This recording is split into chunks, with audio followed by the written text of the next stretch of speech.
Almost 2 weeks ago, ZZZ released their newest character, Qingyi. And I'm gonna be honest here, I wasn't sold on her at all. Until I played her character demo, and it turns out she's a lot of fun. I really love her spin attack. It's really addictive to just keep spamming the attack over and over again. But then my biggest gripe came through, and that is, she's a stun unit. So her purpose is to essentially stun the enemy and pretty much do extra damage for the attacker that comes out later. And well, the core of this game is essentially everybody has to play their roles. So attackers do all the DPS, stunners stun, defense characters, I'm not really sure what they do exactly yet. So upon realizing this, I was pretty upset because I wanted Qingyi to be like a DPS unit. It's really fun to use her, and I just thought, you know, maybe she fit the bill as a DPS unit. And trying to build a character outside of their role is kind of ridiculous. Like, imagine trying to build a Billy with, like, a tank, you know, where he does no damage, but he has a lot of HP. That just wouldn't make any sense. However, there are some things that kind of do make sense. Dazing enemies will make them stun and take more damage than normal for a short period of time. You want to build daze on stun units so that way they can daze the enemies faster. That way you let the attackers finish them off. But, what if we just made Qingyi build for damage instead? This may be the worst build idea I ever had in ZZZ history. But let's see just how strong DPS Qingyi can get. And by the way, I will not be getting any extra copies of Qingyi or buying her best weapon, the W engine. If a character has all, you know, copies of themselves after you spend hundreds of dollars and you have their W engine, of course they're gonna be so strong. So this challenge will be just having the base character alone. So first things first, we have to win the 50-50, which I thankfully won, so that felt really good, and this is my first ever 50-50 that I won, so maybe this is a good sign, a good omen. Well, are omens ever good? I actually don't know. I do have both her and Ju Yuan, so I'll get a nice team bonus if they're on the same team. And real quick, I really do like this feature they added where you can actually ask for recommended builds. Really helps with people who are lost, but we're gonna ignore that for this video. If you take a look at the recommended builds, you'll see 4-piece Shock Star is almost always recommended. And it makes sense because, well, it's all about dazing and increasing the stun on enemies, so that's obviously the best build for a normal Qingyi. Instead, I decided to focus on a Thunder Metal 4-piece set because at 2 pieces, you get an increase in electric damage. And at 4 pieces, as long as the enemy is afflicted by shock, which is pretty much a buildup of a lot of electric damage, it'll increase Qingyi's attack by about 28%. My next goal was to get the right base stats on these drives because they matter a lot. It wouldn't make sense for me to have impact percentage as a base stat because that's great for, you know, a normal Qingyi build, but I need raw damage. So a majority of my time was spent re-rolling these pieces until I finally got the right stat. And also off topic, but if all goes wrong and this Qingyi build turns out to be pretty bad, it won't be the end of the world because I can still use this stuff on later characters in the future. All in all, it's fun to experiment and just try things out. And finally, I receive an attack percentage with crit rate and damage up. Random stats are, well, random, so having this on a set piece that I really need is absolutely important. But the heartache comes later because these random stats have a chance to level up but randomly. So if I get a level up on the crit rate or crit damage, that's amazing. That means, you know, even more damage for later. But if I don't, then it's gonna be feeling really terrible. Effectively, I would have to throw out the entire disc because it's just not worth having. We need the right substats, and if we don't get it, then it's not worth it to us. We need more damage as much as we can for a character that's not usually built for damage. And my greatest nightmares came true. As I was leveling up this piece, I did not get a single level up in either crit rate or crit damage, and this was pretty much a weak set to have. This is the nature of me choosing one of the dumbest ways to play this game, but you know what? I think it just brings more fun for me. I don't mind it at all. Even though this piece is not the best thing ever, I decided to run with this set anyways because it's nice to just test out damage and see how well my character can do. For my main team comp, I will run Sokaku as my main support. She can give a buff to Qingyi, increasing her damage, and Ju Yuan in the team because I get that nice team buff. I could really put anyone in that last slot, but I chose Ju Yuan because she's cute and I like her a lot. The team buff will allow Qingyi to get an increase in her attack and a bit of daze. Even though I'm not focused on building daze on Qingyi, I'll take any small buff of daze. By nature, she's a stun unit, so she can still effectively stun enemies pretty well. Besides having to swap out for Sokaku's buff, she can pretty much stay on the field as much as she can. As of right now, her damage is okay. It's not the best thing ever. It's doing about like a few thousands here and there if it crits well, and it does a few hundreds, but I'm not too impressed by it. What I am impressed by is her animations. I'm not gonna lie, seeing her kind of zip around the battlefield and like moving really fast and attacking really cool is just one of my favorite things about this character. Eventually, I did find a good proper level to test her damages that isn't the final, you know, Qingyi defense or Hollow Zero type levels to do. For anyone who's curious as to why I'm not doing the Qingyi defense or any of those hard endgame levels, is because I haven't unlocked them just yet. Those things are going to be reserved for my Billy series, where I actually take on the endgame content using Billy, who's proclaimed as one of the worst units to use in the game. So if you want to see me in my adventures of making Billy one of the most strongest characters in the game, go check out that series. But the level we're gonna test out today is called the level 60 Notorious Hunt against the big mech boss guy from chapter 2. I forgot his name, I'm so sorry. I went with level 60 because I thought that'd be a good way to test out to see how, you know, strong can my Qingyi be, because the max level is 60, I believe. We have two enemies to fight. We have the big boss and this little mini boss enemy who's just really stupidly tanky. To get an S rank on this mission, we need to clear within 5 minutes. And I like to think we can do that with this build, so let's see if we can do it. So this first mini boss enemy guy took me about 1 minute and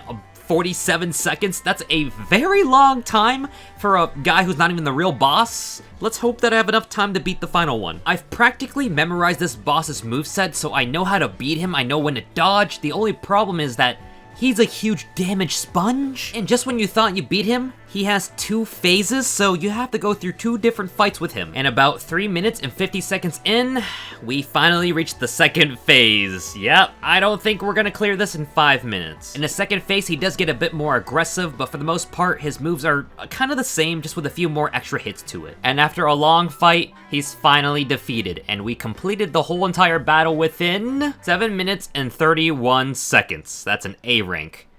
So I can clear it. I just would like to clear it in a more efficient way. Back at the drawing board, we're looking to see how can we increase the damage, and I'm looking at it, and I don't think having these shock star pieces are gonna help me at all. So we're gonna have to think outside the box. And also farm for some materials because I'm running pretty low. For skill upgrades, I am prioritizing her basic attack, her special, and ult. After that, it's pretty much game for anything at that point. But I will practically level up everything as much as I can because that's just increased damage and we want that. If you're wondering why I haven't uploaded in like almost 2 weeks at this point, it's because I spent all this time farming, gathering, and doing everything I can to make her an absolute killing machine. So that's where I've been, I'm so sorry. And with that, her skills are now at all base 7 and maybe 9 or so. I also replaced the 2 shock star pieces with woodpecker. 2 pieces of woodpecker gives me an 8% increase in crit rate, so more crits more often, in exchange for the shock stars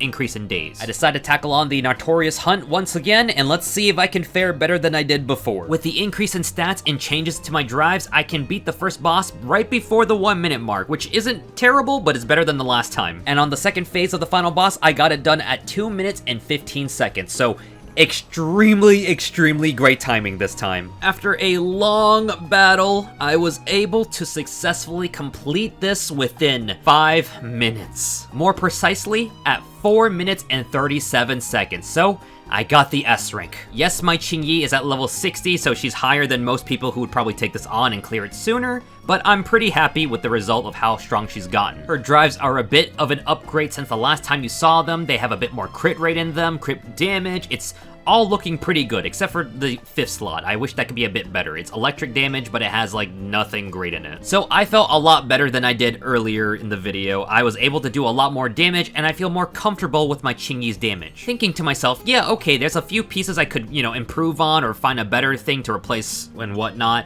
but I thought I was pretty satisfied with what I had so far. Unfortunately, I had to make sure. I had to check something. Although I did clear that fight within 5 minutes, getting me the S rank, showing that my DPS Qingyi is basically kind of viable, I needed to know how a normal team would take on this challenge. So I asked my friend Kuma to take on this fight herself, and this is what she got as a clear. Kuma has Nicole as her support, Qingyi as the stunner, and Ju Yuan as the attacker. A very traditional team. She defeats the mini-boss under 35 seconds. Not even a minute later, she beats the first phase of the final boss. And with the final boss dead, she manages to clear the level within 2 minutes and 35 seconds. Her team is all at 50 base level. To her credit though, her Ju Yuan is very strong and, you know, an attacker is gonna do what they do best, attack. So of course, if you run a normal traditional team, you're gonna do very well on this level, especially if they're built well and not even at level 60. Before I continue, I just want to say go check out Kuma's channel and thank you for the footage, Kuma, you're so great,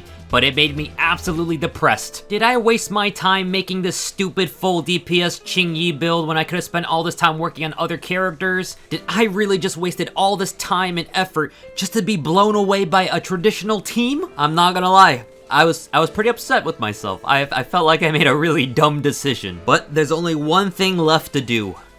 I have to keep going. I need to improve every single aspect of playing Qingyi in order to make her viable. So I started playing around with a bunch of different things. So I pulled for Bang Boos until I got Plug Boo, thinking he can help the team with his electric damage. And it turns out, he was pretty mid. I spent a lot of time trying to upgrade him and make him good, but at the end of the day, when I cleared the Nartorius hunt with him in, I just barely cleared the fight, so that's nice. I also tried upgrading my W engine to a better one. I threw in a lot of EXP for it and leveled it up, and still, no luck.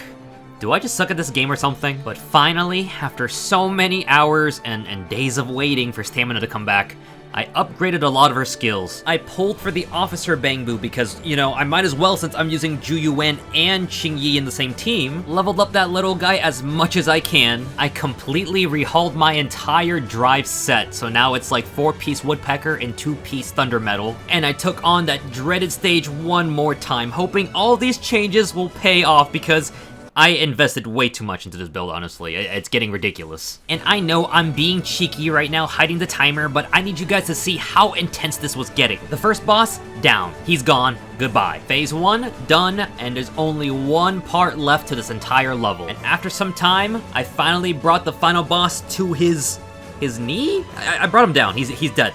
We wipe out, and we finally get the last time, which is going to be 3 minutes and 30 seconds. Of course, this is no comparison to Kuma's time because she did it within a minute ahead of me, but you know what? I'm pretty happy with this time because I shaved off an entire minute from my original time clear, and honestly, I'll take it. The majority of this was just basically rolling for the right drives. And I'm not gonna lie, it kinda got boring at that point, so I'll take this 3 minute and 30 second win. Here are her final stats. Now, of course, I am cursed with drive 5 always being the worst drive for me for some reason. I don't know why, but I can never get a good substat on it. I felt so dumb for not realizing this earlier, but Anby's signature W engine came in clutch. It gives you a 15% increase to electric damage, so that's just really nutty to have up front. And for her final stats, crit rate is at 53.8% and crit damage is at 93.2.